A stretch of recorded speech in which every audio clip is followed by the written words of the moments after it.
বিশ্বের শাসক গোষ্ঠী যেখানে অত্যাধুনিক বিমানের গতির উপর নির্ভরশীল, সেখানে উত্তর কোরিয়ার সর্বোচ্চ নেতা কিম জং উনের প্রিয় বাহন একটি ট্রেন।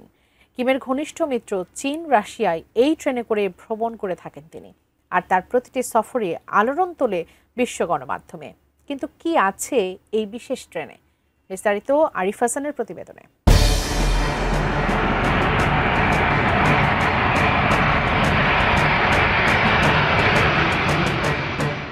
বিশ্বের বড় বড় শাসকদের বিদেশ সফর হয়ে থাকে অত্যাধুনিক বিমানের মাধ্যমে। এই যেমন মার্কিন প্রেসিডেন্ট ডোনাল্ড ট্রাম্প সফর করেন B625 বিমানে, যা মার্কিন রাষ্ট্রপতির জন্য বিশেষভাবে তৈরি মোবাইল কমান্ড সেন্টার। যাত্রাকালীন সময় বিমানের নিরাপত্তা নিশ্চিত করতে প্রায়শই F-15, F-22 এবং F-35 যুদ্ধ বিমানের কনভয়ও থাকে। অন্যদিকে রাশিয়ার প্রেসিডেন্ট ভ্লাদিমির পুতিন বিদেশ সফরে ব্যবহার করেন ইলিউশন Il-96-300PU বিমান, যা লাইকওয়াইজ সুরক্ষিত এবং যোগাযোগ ও কমান্ড সেন্টারের সুবিধা সমৃদ্ধ।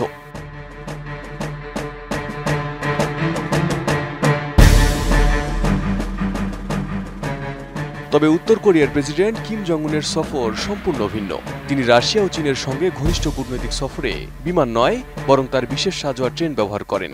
তবে এটি কোনো সাধারণ ট্রেন নয়, বরং এটি একটি মোবাইল কমান্ড সেন্টার, যা নিরাপত্তা, বিলাসিতা এবং সামরিক প্রস্তুতিতে সমৃদ্ধ।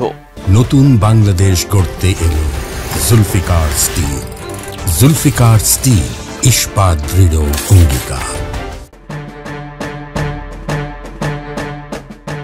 কিম পরিবারের ট্রেন ভ্রমণের ঐতিহ্য শুরু মূলত কিমের দাদা কিম ইল সাং এর সময় থেকে। কোরীয় যুদ্ধ পরবর্তী উত্তাল সময়ে আকাশপথে হামলার ঝুঁকি এড়াতে তিনি বেছে নেন সাজোয়া ট্রেন। তার উত্তরসূরি কিমের বাবা কিম জং ইলও বিমান ভীতির কারণে সারা জীবন ট্রেনেই বিদেশ সফর করেছেন, আর এই ঐতিহ্য ধরে রেখেছেন কিম জং উনও। ফলে ট্রেনটি এখন কেবল যাতায়াতের মাধ্যম নয়, বরং কিম শাসন ব্যবস্থার প্রতীকী শক্তি। কিমের এই ট্রেন মূলত একটি চলমান দুর্গ। এর প্রতিটি বগি বুলেট প্রুফ এবং বোমা প্রতিরোধী আবরণে তৈরি। জানালার কাজ শক্তিশালী প্রতিরক্ষামূলক স্তরে ঢাকা। ভ্রমণের সময় ট্রেনের আগে ও পরে কয়েকটি ডামি ট্রেনও ছেড়ে দেওয়া হয়, যার কারণে কোনটিতে আসল নেতা আছেন যা বোঝা প্রায় অসম্ভব। যাত্রাপথে সেনারা আগে থেকে রেল লাইন পরীক্ষা করে, আশপাশকে সামরিক নিরাপত্তায় ঢেকে ফেলে। বিশেষ এই ট্রেনের প্রতিটি কামরা যেন নিরাপত্তার চাদরে মোড়ানো। রয়েছে শক্তিশালী আকাশ প্রতিরক্ষা ব্যবস্থা, যেন আকাশ থেকে হামলা হলে তা ট্রেন থেকেই প্রতিহত করা যায়। রয়েছে হেলিকপ্টার ব্যবস্থাও, যেন হামলা হলে নিরাপদে স্থান ত্যাগ করতে পারেন কিম। এছাড়াও রয়েছে মেশিন গান এবং ক্ষেপণাস্ত্র নিক্ষেপণ ব্যবস্থাও। এছাড়া কিমের পুরো যাত্রাপথের আশেপাশে ঘিরে থাকে কঠোর নিরাপত্তা ব্যবস্থা।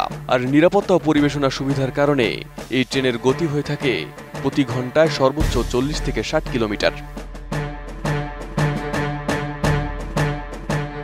বিশেষ এই ট্রেনের ভেতরটা যেন ভ্রাম্যমান প্রাসাদ। রয়েছে আধুনিক কনফারেন্স রুম, ব্যক্তিগত অফিস, অতিথিদের জন্য সুসজ্জিত কক্ষ, বিলাসবহুল ডাইনিং হল থেকে বিনোদন ও বিশ্রাম কক্ষ, সবকিছুই আছে এখানে। এছাড়াও ফরাসি ওয়াইন থেকে শুরু করে ইউরোপীয় খাবারের আয়োজন থাকে সব সময়।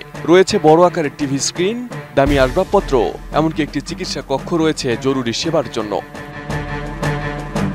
কিমের এই ট্রেন কেবল আরামদায়ক পরিবহন নয়, এটি একটি mobile command centre. Satellite phone ও এনক্রিপ্টেড যোগাযোগ ব্যবস্থার মাধ্যমে তিনি যে কোনো সময় পিয়ংইয়ং কিংবা সেনা সদর দপ্তরের সঙ্গে যোগাযোগ রাখতে পারেন। অর্থাৎ ট্রেন চললেও রাষ্ট্র পরিচালনা ও সামরিক নির্দেশনায় কোনো বাধা থাকে না।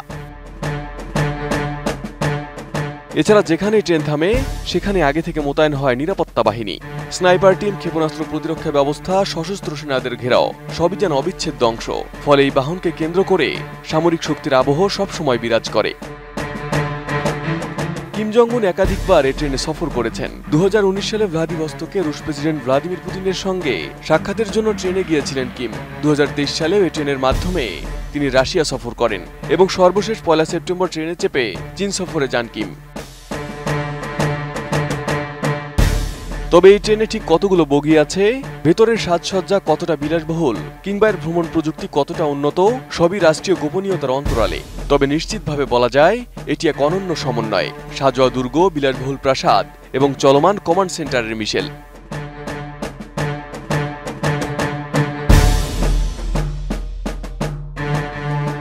Arif Hasan, ATN news.